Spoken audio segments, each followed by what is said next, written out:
Number 1। दक्षिण ध्रुव पर अकेले पहुंचने वाली पहली अश्वेत महिला कौन बन गई हैं?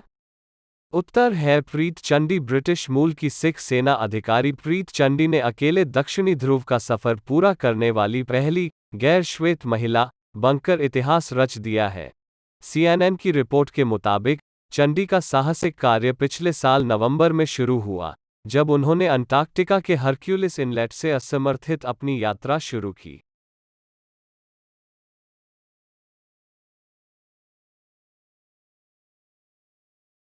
नंबर 2। सार्वजनिक क्षेत्र की oil and natural gas corporation ने किसको कंपनी का अंतरिम चेयरमैन और प्रबंध निदेशक नियुक्त किया है? उत्तर है अलका मित्तल। व्याख्या सार्वजनिक क्षेत्र की oil and natural gas corporation ने अलका मित्तल को कंपनी का अंतरिम चेयरमैन और प्रबंध निदेशक नियुक्त किया है। अलका मित्तल ऊर्जा क्षेत्र की सबसे बड़ी कंपनी का नेतृत्व करने वाली पहली महिला हैं। अलका मित्तल 27 नवंबर 2018 को ONGC के निदेशक मंडल में शामिल हुई थीं और यह उपलब्धि हासिल करने वाली भी वह पहली महिला थीं। वे 1985 में एक स्नातक प्रशिक्षु के रूप में ONGC में शामिल हुईं और पहले कॉर्पोरेट कार्यालय में प्रमुख CSR के रूप में काम कर चुकी थीं।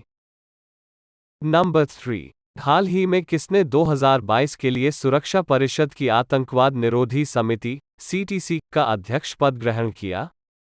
उत्तर है TS तिरुमूर्ति। व्याख्या भारत के स्थायी प्रतिनिधि TS तिरुमूर्ति ने 2022 के लिए सुरक्षा परिषद की आतंकवाद निरोधी समिति CTC का अध्यक्ष पद ग्रहण किया।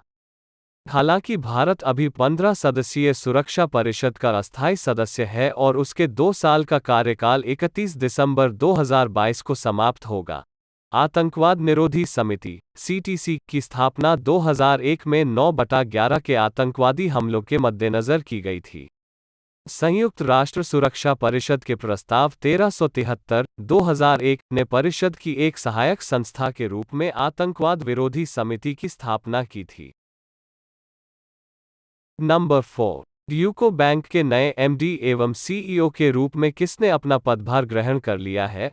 उत्तर है सोमा शंकर प्रसाद। व्याख्या यूको बैंक के नए MD एवं CEO के रूप में सोमा शंकर प्रसाद ने अपना पदभार ग्रहण कर लिया है। यूको बैंक भारत का एक प्रमुख बैंक है और इसका मुख्यालय कोलकाता में है। RBI ने एक बयान में बताया कि यूको बैंक के विभिन्न कार्य मानदंडों में सुधार आया है। साल 1943 में स्थापित यूको बैंक एक वाणिज्य बैंक है।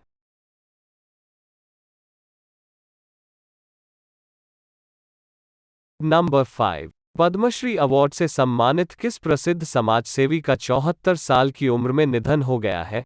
उत्तर है सिंधुताई सपकाल। व्याख्या मशहूर सामाजिक कार्यकर्ता और पद्मश्री अवार्ड से सम्मानित सिंधुताई सपकाल का 4 जनवरी 2022 को निधन हो गया है। उन्हें अनाथ बच्चों की मां, मदर ऑफ ऑर्फन्स के रूप में जाना जाता था। सिंधुताई सपकाल ने अपना पूरा जीवन अनाथ बच्चों की जिंदगी संवारने में लगा दिया। सिंधुताई 1400 से ज्यादा बच्चों की मां और 1000 से अधिक की दादी थीं।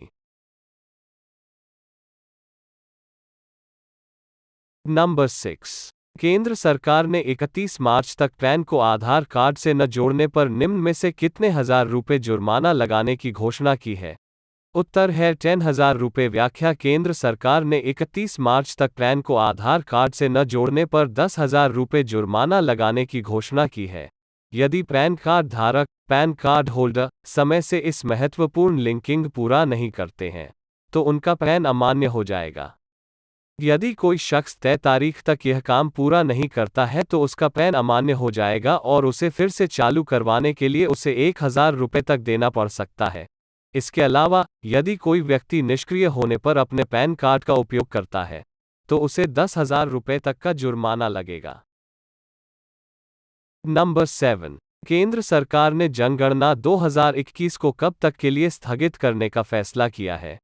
उत्तर है सितंबर 2022। व्याख्या केंद्र सरकार ने कम से कम सितंबर 2022 तक राष्ट्रीय जनसंख्या रजिस्टर नेशनल पॉपुलेशन रजिस्टर को अपडेट करने के लिए जनगणना के पहले चरण और विवरण के संग्रह को स्थगित कर दिया है। जनगणना के संचालन के लिए प्रशासनिक इकाइयों की सीमाओं को फ्रीज करना एक पूर्व आवश्यकता है।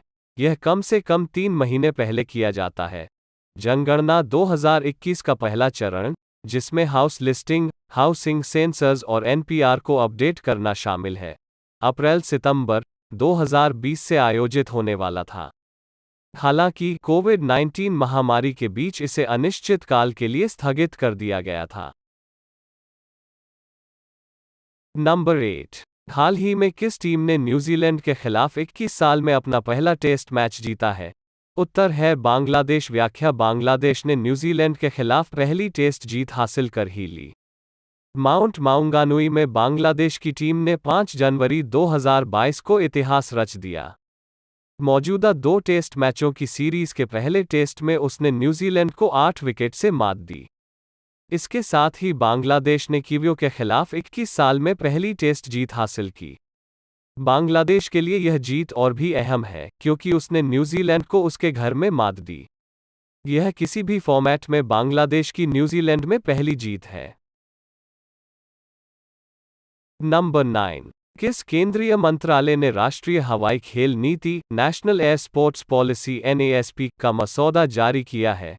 उत्तर है नागरिक उड्डयन मंत्रालय। व्याख्या नागरिक उड्डयन मंत्रालय ने जनता की प्रतिक्रिया के लिए राष्ट्रीय हवाई खेल नीति का मसौदा जारी किया है।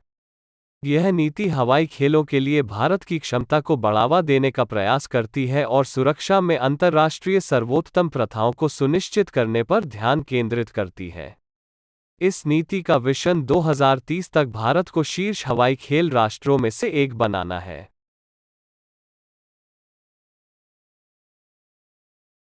नंबर 10। पीएम एक्सीलेंस अवार्ड किस क्षेत्र के लिए दिया जाता है?